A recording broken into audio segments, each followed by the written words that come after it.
Kwanza tumeimarisha mfuko na programu zinazolenga kuwezesha kiuchumi wanawake, vijana na watu wenye ulemavu. Na katika hili kuna vikundi vya vijana ambao 10% ndio zimetoka katika zile hela za maendeleo zilizokusanywa. Na katika hili vijana, wanawake na ulemavu, katika kipindi cha mpaka Disemba mwaka 2025, shilingi bilioni 1,405 zimeweza kutengwa kwenye akaunti za wanawake, vijana na watu hao wenye mahitaji maalum. Na kipindi hiki cha Januari hadi Disemba 2025, mkopo wenye thamani ya jumla ya shilingi bilioni 1,608,965 umetolewa kwa vikundi 116. Hata vikundi hivyo, vikundi vya wanawake 81 vikipata jumla ya shilingi bilioni 1,062,000. Vijana wao wamepata milioni 506, lakini watu wenye mahitaji maalum au walemavu wamepata milioni 40. Haya ni mojawapo ya mafanikio makubwa ambayo yameweza kupatikana katika sekta hii, kwa sababu itakuwa hatuna maana kama tutakuwa na serikali ambayo inaonekana inajenga miundombinu tu, lakini hali za maisha ya watu wake na waongozi wapiga kura wake hawaendi vizuri. Na hii ni msisitizo wa jinsi serikali hii inayotokana na Chama cha Mapinduzi inavyowakumbuka wapiga kura wake katika kuhakikisha kwamba hawapati changamoto za kiuchumi. Kwa hiyo kumekuwa na ufuatiliaji wa marejesho ambao umeendelea kufanyika kwa kipindi cha Januari hadi Desemba 2025. Jumla ya shilingi milioni 352 na ushe zimerejeshwa kwa vikundi vya wanawake, vijana na watu wenye ulemavu. Mheshimiwa Mwenyekiti, kumekuwa na changamoto ya kurudisha hizi fedha mara nyingi, lakini ukiona kiasi cha milioni 352 zimeweza kurudishwa, ni dalili za kwamba wananchi wanaonyesha nidhamu, na sisi tunaahidi tutaendelea kusisitiza, kwa sababu fedha hizi zinazorudishwa ndio zinatakiwa zirudi pia zikiendelea kukopesha watu wengine. Na serikali yetu hii haifanyi kibiashara, inatoa mikopo hii bila kuweka riba ya aina yote, ili kupunguza mzigo kwa mwananchi wa Tanzania anayeweza kukopa. Mikopo hii pia imeendelea kupatana na mafunzo ya usimamizi na utoaji mikopo kwa ajili ya vikundi hivyo vitatu vya wanawake, vijana na watu wenye changamoto, ambao wanufaika wamekuwa ni 909. Kati ya vijana ni 220, wanawake 181 na watu wenye changamoto ya mahitaji maalum ni 8, na katika zote 18. Lakini kumeendelea kuwa na mpango wa kunusuru kaya maskini au TASAF katika wilaya yetu hii ya Singida, hususan tunaongelea eneo letu hili la halmashauri ya Singida. Mfano, kwenye sekta ya kilimo, katika kipindi cha Januari hadi Desemba 2025, halmashauri ya manispaa ya Singida imelenga kuendeleza kilimo, ambapo hekta 19,944 zimeweza kutekelezewa mpango huo. Utekelezaji wa mazao ya chakula ni hekta 14,997.5, mazao ya biashara ni hekta 4,410, hekta 236.8 ni kwa mazao ya bustani. Lakini makisio mavuno yalikuwa ni wastani wa tani 16,121.1 kwa mwaka kwa mazao ya chakula, tani 3,649.2 kwa mazao ya biashara, tani 1,600.5 kwa mazao ya bustani. Lakini pia kumeendelea kuwa na upatikanaji na usambazaji wa mbegu za ruzuku na mbolea. Kama unavyojua, tungesema mbolea na mbegu zisiwe za ruzuku, maana yake ingekuwa mzigo mkubwa sana katika gharama za kilimo. Rais amekuwa akibeba 50% ya gharama za mifuko ile ya mbegu na mbolea, na wananchi wameweza kuwa wakifaidika. Sasa katika hili tayari ingawa tulisema watasajiliwa tu wakulima na wamesajiliwa 4,371, lakini wilaya hii inastahili kupongezwa, kwa sababu tunaona wafaidike hata wale ambao hawakusajiliwa. Makofi yaliyotupa kazi hii. Chama cha Mapinduzi, chama cha ubaguzi, kwa kimekuwa kinahakikisha kwamba jambo linakwenda vizuri. Kwa mpaka mwishoni wa mwezi uliopita, mwezi Disemba, jumla ya tani 61.6 za mbegu bora za mahindi, tani 12 za mbegu bora za alizeti ziliuzwa kwa wakulima kwa bei elekezi ya ruzuku ya serikali. Aidha, jumla ya tani 312 za mbolea ya kupandia na kukuzia zilinunuliwa na wakulima kwa bei ya ruzuku ya serikali. Na upatikanaji wa pembejeo za kilimo za ruzuku ya serikali Tumeongeza tija ya uzalishaji wa zao la mahindi kwa kiasi kikubwa. Katika shughuli za ugani pia tujawa nyuma, mafunzo mbalimbali yanaendelea kutolewa na maafisa ugani juu ya ukusanyaji wa taarifa za masoko ya mazao kwa njia ya mfumo, uanzishaji na usimamizi wa mashamba mbegu za mihogo chini ya ufadhili wa shirika la IITA. Ili niweke msisitizo kwa wale wanaodili na wanaoshughulika na kilimo, shughuli za ugani ni za muhimu sana. Tunapotafuta kilimo bora bila kuwa tunatoa mafunzo kama haya, wananchi wetu watarudi nyuma. Kumbukeni, tumetoka mbali katika hatua ya kufanya wananchi wetu watumie mbolea. Wengi kidogo mbolea wamekuwa na kuna matumizi kwa nakuja leo na jadili na ndugu wangu. Akaniambia kuna makosa yanafanyika namna ya kutumia ile mbolea ya ng'ombe. Lakini lazima maafisa ugani waeleweshe zaidi. Sababu ukipita kule Manyara unaona mahindi yalivyostawi, unaumia kuona Singida kidogo tuko nyuma. Lakini tulipokuwa miaka 3 iliyopita mpaka sasa kuna mabadiliko makubwa sana. Timeji wa mbolea ulikuwa mkubwa. Kwa hiyo unaenda kwa mfano juzi tulikuwa Iraba kule na Mheshimiwa Waziri Mkuu. Nilikuwa nikipita nikitazama ile mahindi, unaona ina afya bora ambayo inatokana na matumizi mazuri ya mbolea. Mheshimiwa Diwani, tusaidie katika hili, katika mikutano ya hadhara, maafisa tarafa na viongozi wengine wa chama, mna nafasi yenu ya kusikilizwa, maana hiki ni chama dume, chama ambacho kinaaminika. Tukienda kwenye swala la mifugo, ndugu wajumbe, jedwali tunaweza kulionyesha hapo. Jedwali lionekane la masuala ya mifugo. Utaona tunakwenda vizuri kwenye upande wa chanjo. Lengo lilikuwa kuchanja ng'ombe 32, lakini mifugo iliyochanjwa kwenye ng'ombe ni 24,258 sawa sawa na 76%, na idadi ya mifugo iliyotambuliwa ni 12,447 sawa sawa na 39%. Hapa tunahitaji kufanya maongezo.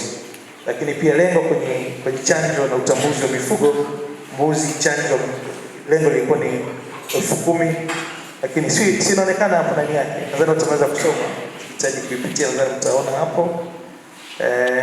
Niweke tu maelezo kidogo. Machinjio mapya yako katika hatua za ukamilishaji, ambao miundombinu ya kuunganisha maji kutoka kwenye kisima inaendelea kutengenezwa. Pia matengenezo ya barabara yaendayo machinjioni nayo inatengenezwa. Hivyo mradi huu upo katika hatua ya utekelezaji wa 90% katika ukamilishaji. Yote ni kuhakikisha huduma zile za wafugaji zinaboreka. Lakini tukienda katika ukaguzi wa nyama kwa ufupi sana, shughuli zao zimeendelea vizuri. Mifugo imeendelea kuchinjwa na kukaguliwa, ikifikisha jumla ya mapato zaidi ya milioni 40.7. Uogeshaji nao umekwenda vizuri kama jedwali linavyoonyesha. Nadhani nalionyesha uogeshaji mifugo umekwenda vizuri. Naona tuamie kwenye shughuli za samaki pia. Tuna shughuli za samaki japo si kubwa sana katika wilaya yetu au mkoa wetu, lakini mabaya haya yanaendelea kutumika vizuri, ambapo tumedumisha uvuvi endelevu katika na wavuvi 89 walipatiwa mafunzo ya uvuvi, jambo jema. Maana ukivua kiolela mazao yako yanaweza yakawa sina. Upatikanaji wa samaki wako unaweza kuwa sio mzuri sana kama ukiwa katika mafunzo. Na idadi ya wavuvi imeongezeka sasa kutoka 17 hadi 129 kufikia Disemba 2025.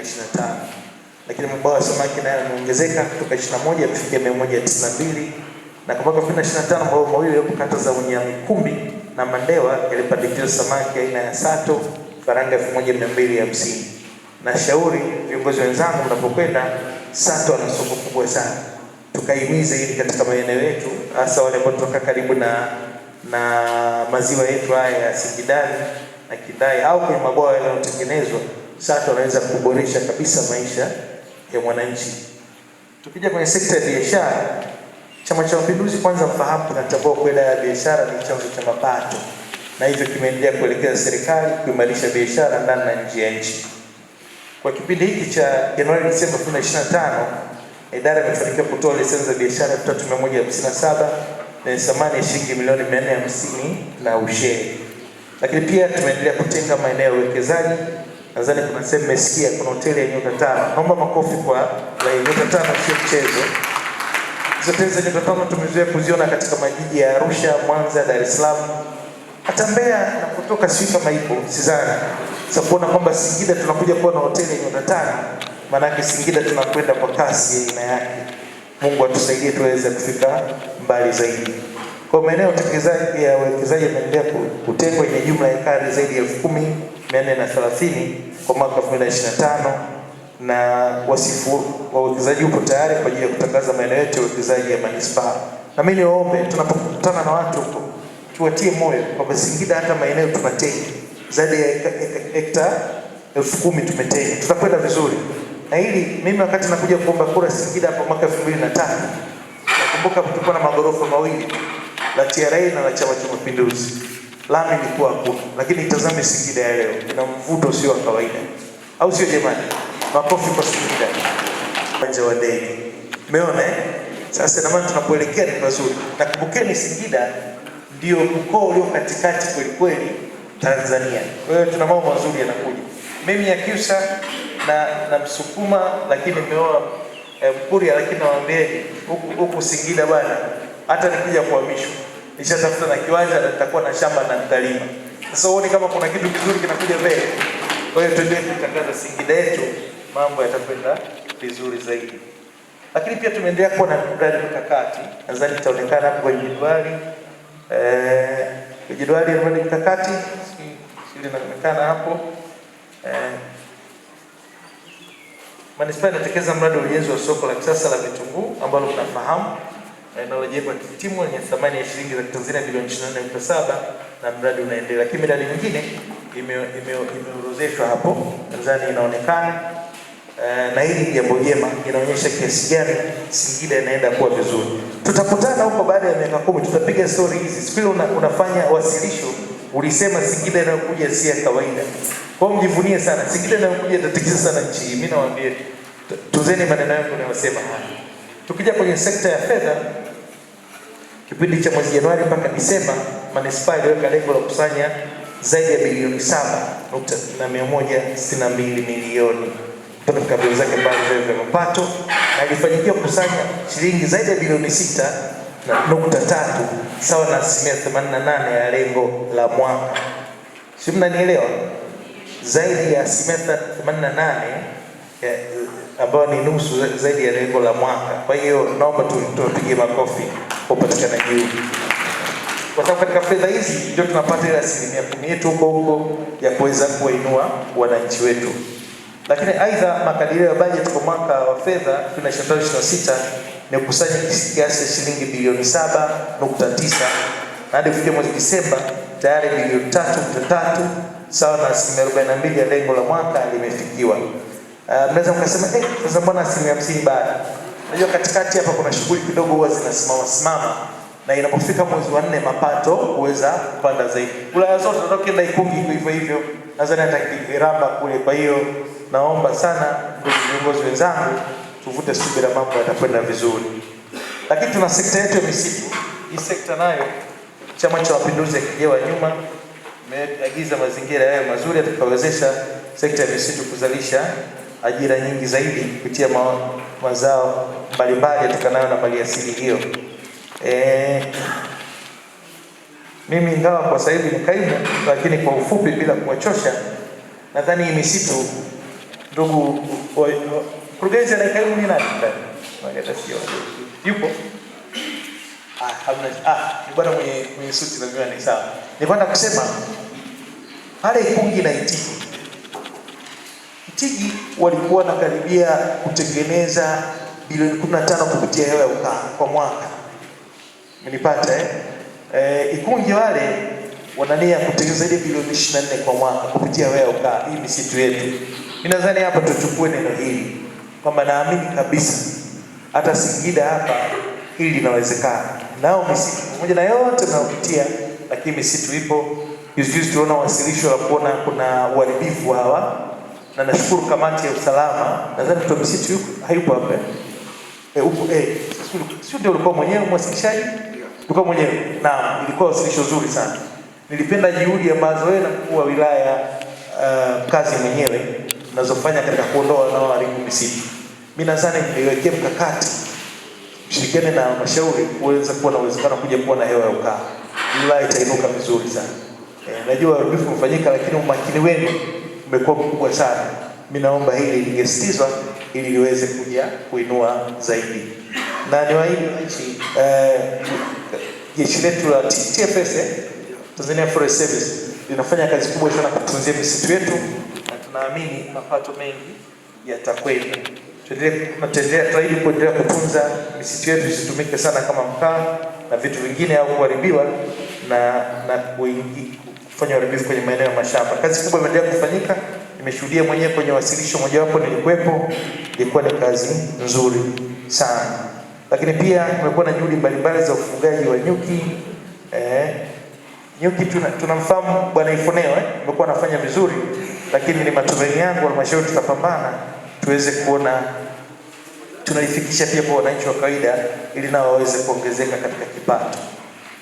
Sasa inakuja sekta moja nzito sana, sekta ya ardhi.